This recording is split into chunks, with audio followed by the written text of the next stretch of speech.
quvvatigan tarkibi bilan tanishib chiqamiz. Turshi, yong'oq, bargek, bodom, qora olxo'ri qabziyatni yaxshilaydi.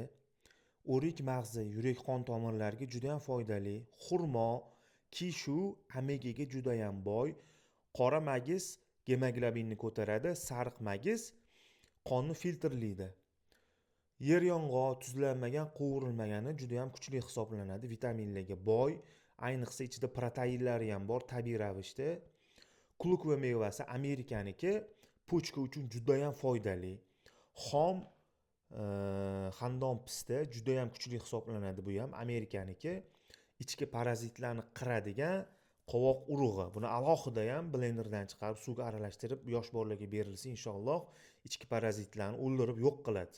Ko'pchiligimiz nazarimizga ilmaydigan qovun qoqi, lekin qazidan kuchli hisoblanadi. Alohida olib iste'mol qilishingizni tavsiya qilamiz. Pista xomi juda ham kuchli, inshaalloh foydalarini ham aktualniyda berib chiqqanmiz, yozib chiqqanmiz. Sariq kunjut bilan jigarrang kunjut yog'i olinmagani tinka boyi juda ham foydali. Xo'p, qora bu nima?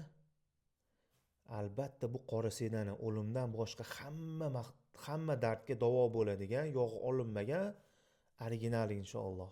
Va bu hamma mahsulotlarni asal bilan aralashtirsak, inshaalloh quvvat degan bomba mahsulot tayyor bo'ladi.